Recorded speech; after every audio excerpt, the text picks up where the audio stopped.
केके पाठक के जाते ही शिक्षा विभाग की सारी कड़वाहट दूर हो गई है। केके पाठक जब तक शिक्षा विभाग में थे तब तक लाख परेशानी आ रही थी। केके पाठक पर सवाल उठाए जा रहे थे, उनकी कार्यशैली पर सवाल उठाई जा रही थी, विश्वविद्यालय के वीसी सवाल उठा रहे थे, यहाँ तक कि राजभवन और शिक्षा विभाग में भी टकराव देखने को मिला। लेकिन ये क्या, केके पाठक गए और सारी परेशानी छूमंतर। एस सिद्धार्थ जो इस वक्त शिक्षा विभाग का अतिरिक्त प्रभार संभाले हुए हैं, उनकी मौजूदगी में तो धड़ाधड़ काम हो रहा है। एस सिद्धार्थ ने बैठक बुलाई, बैठक में विश्वविद्यालय के वीसी पहुंचे। बता दें आपको कि शिक्षा विभाग के ऐसे आधा दर्जन से अधिक बैठक रखी गई जहां पर केके पाठक मौजूद थे, लेकिन वीसी ने आने से इनकार कर दिया। किसी भी विश्वविद्यालय का कोई भी वाइस चांसलर आया ही नहीं, क्योंकि दरअसल राज्यपाल ने सबको कह रखा था कि कोई भी वीसी नहीं जाएगा बैठक में, और बिल्कुल ऐसा ही हुआ।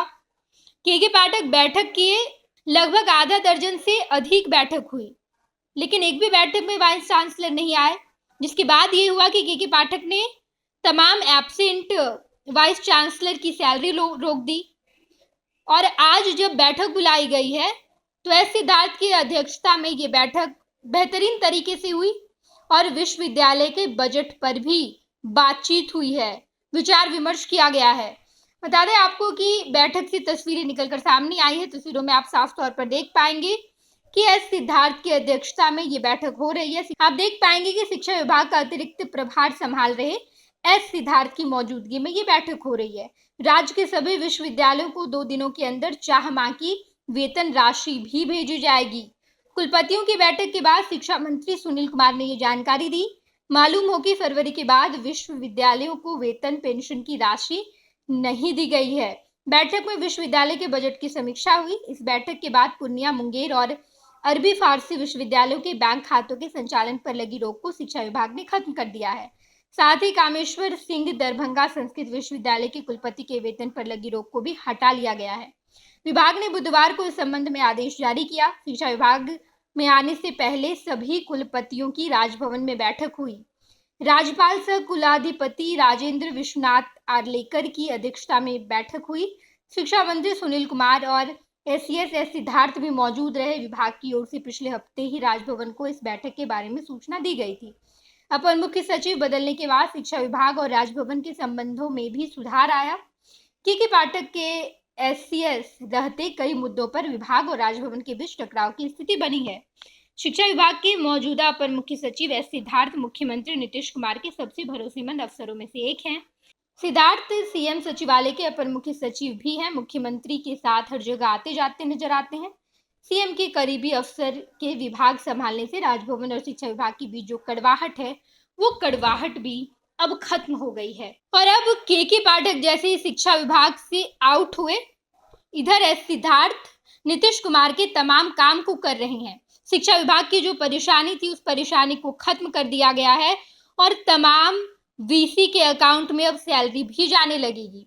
साफ तौर पर एस सिद्धार्थ ने बैठक का आयोजन करके बता दिया है कि एस सिद्धार्थ सारी परेशानियां अब शिक्षा विभाग की खत्म कर चुके हैं। देखना दिलचस्प है, क्योंकि ऐसे ऐसे बदलाव हो रहे हैं एस सिद्धार्थ की मौजूदगी में जो बदलाव कभी भी केके पाठक नहीं कर रहे थे, और यही टकराव का जड़ था। राजभवन और शिक्षा विभाग में जो टकराव हो रहे थे, उसका जड़ यही था कि दरअसल केके पाठक को फैसले मंजूर नहीं हो रहे थे राजभवन के द्वारा लिए गए। और आज की इस बैठक के पहले एस सिद्धार्थ और सुनील कुमार, जो कि बिहार के शिक्षा विभाग के मंत्री हैं, यानी कि शिक्षा मंत्री हैं, उनकी मौजूदगी में बैठक हुई। वहां राज्यपाल भी मौजूद रहे, तमाम वीसी भी मौजूद रहे। उनकी बैठक खत्म हुई, उसके बाद शिक्षा विभाग की ये बैठक आज रखी गई, जहां पर सारे बिंदुओं पर चर्चा हुआ और सारी परेशानी एक एक करके एस सिद्धार्थ खत्म कर रहे हैं। ऐसे में सवाल ये उठ रहा है कि क्या केके पाठक की परमानेंट छुट्टी हो गई है शिक्षा विभाग से, क्योंकि केके पाठक जो काम करते हैं, जिस काम को उन्होंने अब तक रोक रखा था, वही काम एस सिद्धार्थ कर रहे हैं। तो ऐसे में अगर केके पाठक वापस आते हैं तो उन्हें बड़ी परेशानी हो जाएगी। वो नहीं चाहते हैं कि शिक्षा विभाग में ये सब हो, और अगर ये सब हो रहा है तो आने वाले समय में क्या कुछ होगा शिक्षा विभाग में, देखना दिलचस्प होगा। तमाम खबरों से हम आपको रूबरू कराएंगे। आप देखते रहिएगा खुश बिहार झारखंड। पनोरमा ग्रुप, जो सोचता है वो करता है। आपके अपने सपनों का आशियाना। ये लो मुंह मीठा करो, आज मैंने अपना जॉब छोड़ दिया। अब हम पूर्णिया वापस जाएंगे। जॉब छोड़ दिया है? मतलब ये घर कैसे चलेगा? हम करेंगे क्या? और माँ बाबूजी क्या बोलेंगे? इसलिए मैं एक और मिठाई का डब्बा लाया। अपने बिजनेस के लिए लोन अप्रूव हो गया। अरे लोन अप्रूव हो गया वो तो ठीक है, लेकिन पूर्णिया में हम रहेंगे कहाँ? अपना घर भी तो नहीं है वहाँ। इसलिए तो एक और मिठाई का डब्बा अलग से लाया हूँ। हमने पूर्णिया में घर ले लिया है, पूर्णिया के ई होम्स पैनोरमा में। पूर्णिया में पैनोरमा ग्रुप लेकर आए हैं ई होम्स पैनोरमा। बड़ा घर, आलीशान जिंदगी और अत्याधुनिक सुविधाओं के संग। अरे अरे, अब क्यों मुंह मीठा करवा रही हो? क्योंकि हम घर वापसी जो कर रहे हैं। घर वापसी की खुशी पूर्णिया में ई होम्स पैनोरमा के संग। E homes panorama, luxurious lifestyle redefined.